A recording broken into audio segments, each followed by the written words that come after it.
How's it going? That's just my opinion sports, and another great weekend of college football ahead of us. As we got a few top 10 matchups, actually only one top 10 matchup, but some good top 25 matchups coming up. We've got Georgia, Tennessee, always a good one. Florida, Texas A&M. Miami and Clemson, definitely the highlight of the weekend, and also North Carolina and Virginia Tech. Uh, Kind of on a down note, we've got Oklahoma and Texas, which would usually be at the top of the bill, but it's kind of seen a fall after Oklahoma has lost the past 2 weeks and Texas losing last week, really hurting the games. Momentum coming into this week. But nevertheless, it'll be in the Cotton Bowl. It's still the Red River, the Red River rivalry. So still got that to look forward to. Um, it's college football. Hey, Bama and Ole Miss are playing. So it's still LSU, Missouri, Iowa State, Texas Tech. So decent games. Pitt coming off their loss. They're playing Boston College. Mississippi State, a 2 point underdog to Kentucky. Kind of surprised that. They really flipped their world upside down, jumping all the way up to 17, and then losing to Arkansas, and now they're a 2 point underdog to a 0-2 team. Kind of surprising. I'm not buying that. I think Mike Leach and the Bulldogs will bounce back and get the win this week. Looking at some other games, I think Pitt will get the win over Boston College. I like Duke over Syracuse. They've had a rough year, but I think Duke is due. Chase Bryce. I like Virginia over NC State. South Carolina over Vandy. I like Louisiana. Continue their winning over Coastal Carolina. Now, Iowa State, Texas Tech. That's a good matchup. I think the Cyclones, I think they'll get that one coming off their win over Oklahoma. Although they do need to be careful. Coming off a big upset like that, that can be a trap game. But speaking, they've already been, throttled pretty well by Louisiana. I don't think Matt Campbell will let that happen again. So I like Iowa State to get the win over Texas Tech. Then you got LSU. I like them to get the win over Missouri. BYU, I like them getting the win over Texas San Antonio. Auburn, I think they'll get bounced back, get a win over Arkansas. I know Arkansas is coming off that big win over Mississippi State, but Auburn coming off that tough loss to Georgia. They're going to be looking to make amends. Gus Malzahn's feeling the heat as he usually does after a big loss. Now that don't mean that Arkansas won't put pressure on them, but I still think Auburn, obviously they're the better team and they'll win in the long run. And let's say Notre Dame and Florida State, 5 years ago, that would have been a top 25 game easily. Notre Dame still a top 5 team, top 10 team. They'll have no problem. They should destroy Florida State. Just looking on Bama, they should handle Ole Miss pretty easily as long as Mac Jones plays his game. Although I will say this, it is 2020 and the way things have worked out for these ranked opponents, being Oklahoma, Texas, or Mississippi State, or LSU for that matter, these ranked teams better not take anything for granted. Because with it being 2020, anything can happen. So this would be the worst time for a team to think that just because they're wearing a certain college on their hat or helmet that they can show up and win a game, because in 2020 nothing is guaranteed, and that's for damn sure. So, which I think if there's any coach in the country, that Nick Saban will drill that in the heads of his players. But some of these other schools better watch out. Uh, Needless to say, we're going to dive a little deeper into the Red River rivalry. Sorry, my country ass. Trying to talk too fast and my tongue can't keep up. But the Red River rivalry between Texas and OU. This is the first time since '99 that neither team has been ranked in the top 20. Oklahoma also has lost back-to-back games for the first time since the Bob Stoops era began in '99. So 1998 was the last time that happened. Um, and Texas is. It's really hard to pick a team in this game. Uh, Texas has got a great quarterback with Sam Ellinger and Spencer Rattler for Oklahoma. It's not the offenses. The offenses are performing very well. It's the lack of defense on the part of both teams that has really done them in. Now, Oklahoma does have the number two rush defense right now. Well, statistically, they're only giving up like 74 or 76 yards a game. But they're not really being challenged against a running attack either. Uh, I do think if Texas was to come out and run the ball thoroughly against them, they would have success. Iowa State did. So that stat there is a little deceiving. The numbers may support Oklahoma having a good run defense, but I really don't think it's as good as the numbers would like it to look. So that's the thing to me is which defense is going to step up and make the stops. Is it going to be Texas or OU? Certainly, OU has been the more turnover-prone team. You look at Sam Etlinger's stats so far. He's got 14 touchdowns to 2 interceptions. Spencer Rattler, he's got 10 touchdowns to 4. Both of them have one rush touchdown each. But it's just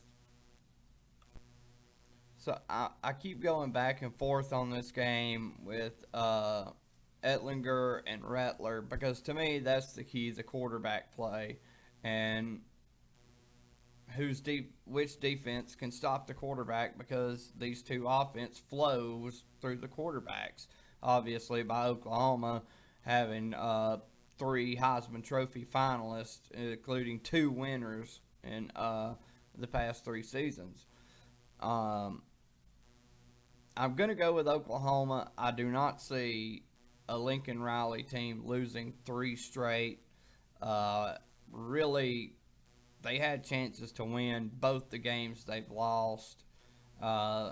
Texas is lucky they haven't lost 2 in a row themselves. They probably should have lost the Texas Tech game.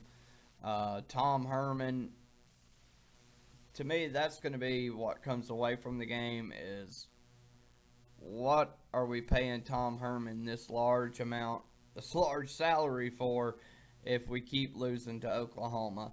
Granted, he got the win back in 2018, but it didn't lead to anything. They ended up getting beat in the Big 12 championship game, where even if they had won, it would not have ended up with a big college football playoff appearance, which is what Texas is paying Tom Herman the big bucks for. But either way, I've got Oklahoma winning the Red River rivalry. All right, next up we've got Texas A&M and Florida. Texas A&M coming off the 28-point loss to Alabama. Uh, Florida coming off the 38-24 win over South Carolina. Kyle Trask has looked great this year. A&M struggled against Vandy. Kind of fought back after being down 14 to nothing against Alabama, only to get drubbed the rest of the game.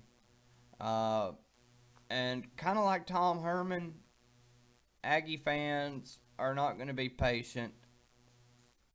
I mean, they're not paying Jimbo Fisher this huge salary to come in third and fourth place in the SEC West.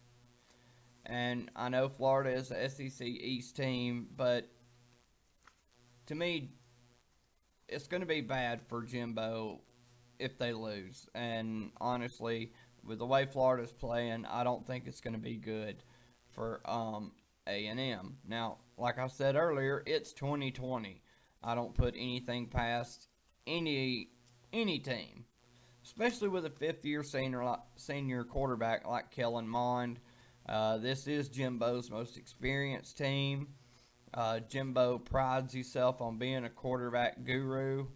And Alabama is a different beast.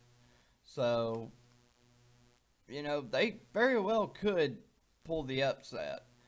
But we're going to have to see a lot more from Kellen Mond than we've seen in these first 2 weeks. That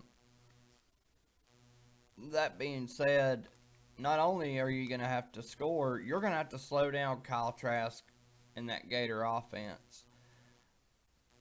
A&M could not stop Alabama. Now, granted, they have 3 of the best, arguably the best wide receiving core in the country. People can haggle about that.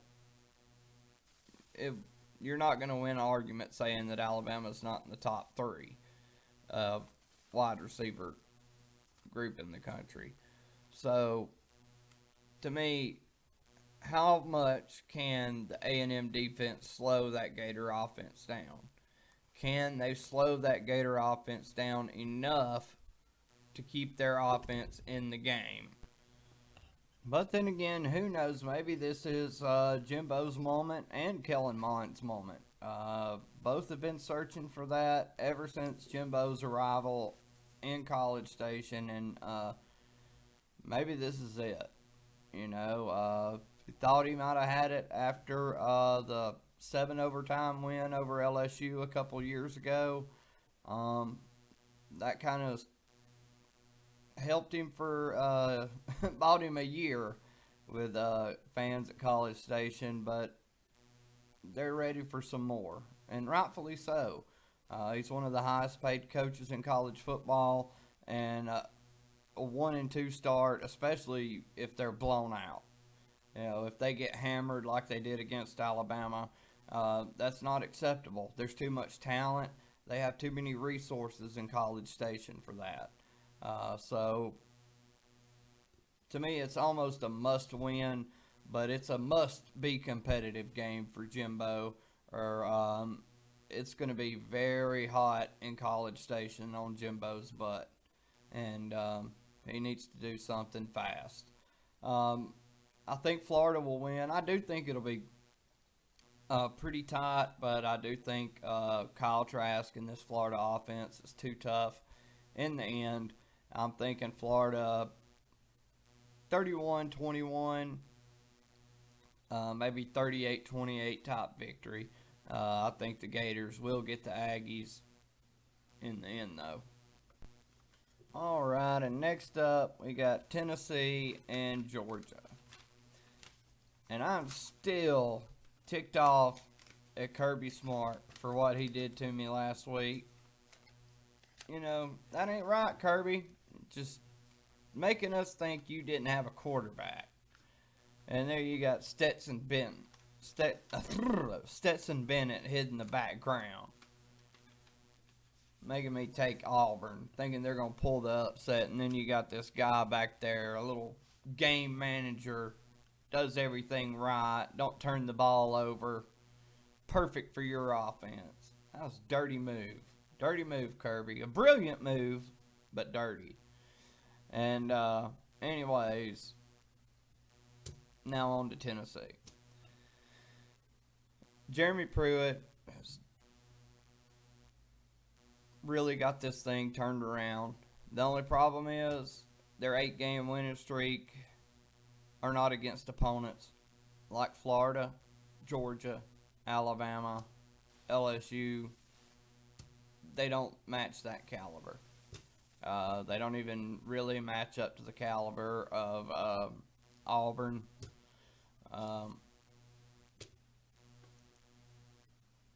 I don't want to dog out Jeremy Pruitt because what he has done is turned around a complete mess from Butch Jones, a completely undisciplined team, uh, just a real shit show, for lack of a better word.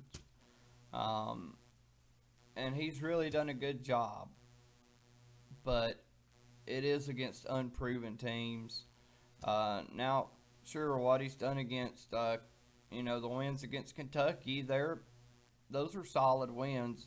But when you're talking about, look what Georgia does to Kentucky. Every time it looks like that's going to be a good competitive game, and Georgia just goes in there and manhandles them. It's not even close when it's matched up. Georgia usually does to them what they do against Auburn, or it looks like what they did against Auburn last week. And that's just because Georgia is so powerful at the offensive and defensive lines, they can't match up. And as much as I hate to say it for Tennessee, I think they're going to have the same fate as Auburn did last week. I think Georgia is going to pressure Garantano and just belittle him all day. Now, he might have some success early. If Tennessee is going to have any shot at an upset or even staying in the game, they're going to have to strike early and fast. Looking at their numbers, Ty Chandler and Eric Gray, two solid running backs that they've got. They seem to have a two running back system. But Garantano leads their team in touchdown rushes with 3. Josh Palmer's their leading receiver with 10 catches, 156 yards, 1 touchdown. So we're going to need to see more from Tennessee if they're going to hang at all with Georgia. I know Tennessee's up there at about, I think, 14th. I think that's a little too high. That's kind of a courtesy ranking because nobody from the Pac-12 or Big Ten have played. I honestly don't think Tennessee would be ranked that high if everybody else was playing like normal. Like I said, I hate putting Tennessee down and just dogging them out because they're a proud program, but they're just not there yet. And I feel like Georgia will be putting them in their place tomorrow. And I hate saying it because just what they found with Stetson Bennett last week. Zamir White should be back, ready to pound Tennessee down. And Perkins, and then let me see what this guy, this Karras Jackson, he's actually Georgia's leading receiver, 15 catches, 209 yards. Then you got George Perkins, 6 catches, 73 yards, and 2 touchdowns. So Georgia, they're going to do what they want to do. They're going to run for about 250, 260 yards, pass for about 180 to 220. If they do that, it's going to be a long day on Rocky Top. If not, maybe Tennessee keep it close. Georgia makes a few mistakes. Get it to the fourth quarter, see what happens. Personally, I don't see that happening. I think Georgia might start out slow, Maybe Tennessee gets to the third quarter with it being like 13-3. Georgia maybe only like a 10-point lead, but eventually Georgia's willpower will take over, and I'm seeing a 17 to 20 point win for Georgia, and the game will not be as or the score. The game won't be as close as the score might indicate. It might only be a 17 to 20 point win, but it'll feel a lot worse. Um, and that's just kind of my feel. I get the feel that that's the kind of team that this Georgia team is. They're not going to blow you away offensively. They're going to ground, pound, and smother you defensively. So I think it's going to be an ugly week for Tennessee fans. I hate to say it, but you know, don't give up on Jeremy yet. Good things are ahead. All right, we've got number 19 Virginia Tech versus number 8 North Carolina in Chapel Hill. Uh, North Carolina has lost 7 straight games to ranked opponents, and they've lost 10 of their last 12. Granted, Mac Brown's only been back there really one full season, so most of that did not happen under him. North Carolina has also lost 4 in a row and 6 of the last 7 to Virginia Tech. They're also 1-7 in Chapel Hill to Virginia Tech since Vatek entered the ACC in 2004. What does that mean for tomorrow? Absolutely nothing. Just numbers. What matters most to me, I think this game, just like most football games, are going to be decided at the line of scrimmage. You got North Carolina, number 1 run defense in the ACC. And then you got Virginia Tech, one of the top rushing games in the ACC. You've got Kahil Herbert, running back for Vatek, Braxton Burmeister, excuse me. Foobarred that name. Then North Carolina quarterback Sam Howell, who's got 525 yards, 3 touchdowns, and 3 picks against the opportune Virginia Tech defense. He's going to have to turn those down. He can't keep throwing picks like that, or he's going to be in trouble. Gosh, when you look at this game, I keep wanting to pull myself towards Virginia Tech just because of the past history. But I keep looking at Mac Brown and just what he did last year with a lot less talent.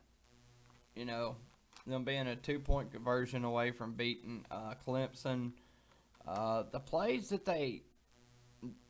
just the games that they were so close to getting with just nowhere near the amount of talent.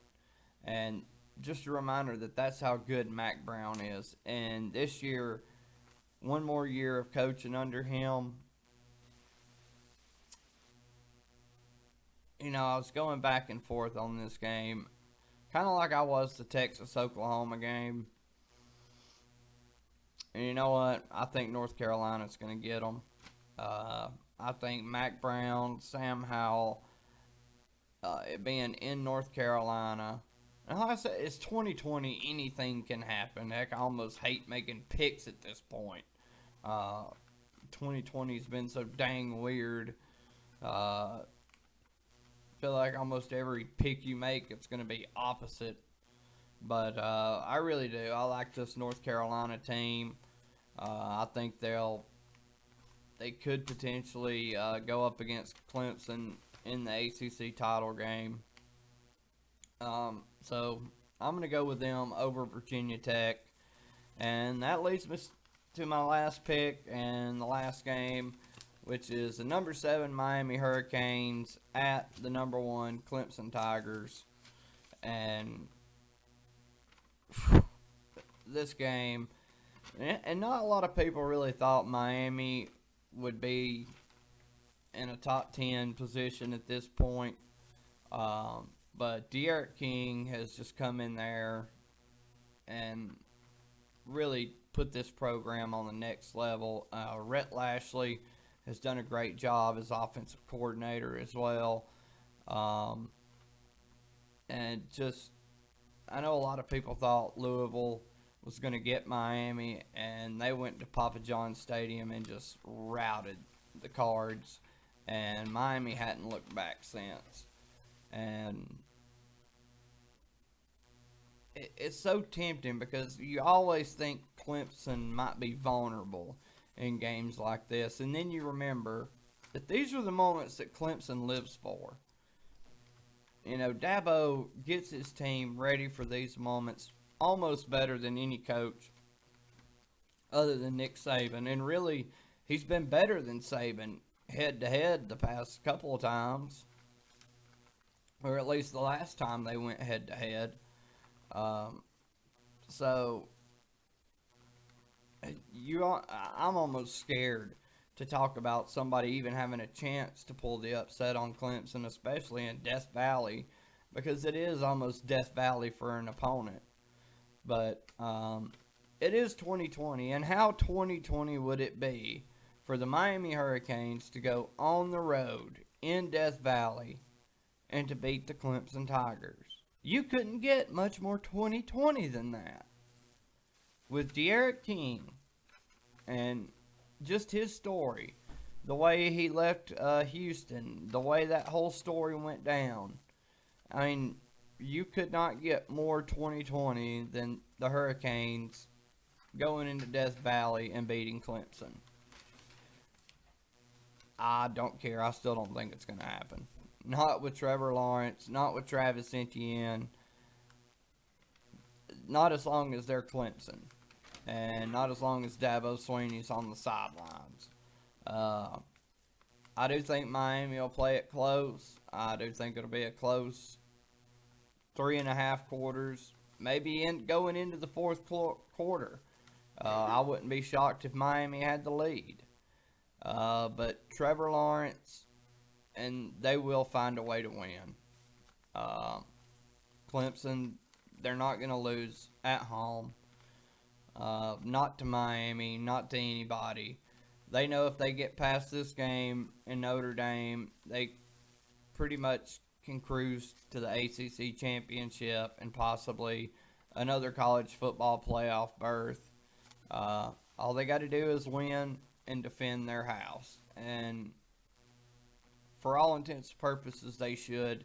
They have the better team, top to bottom.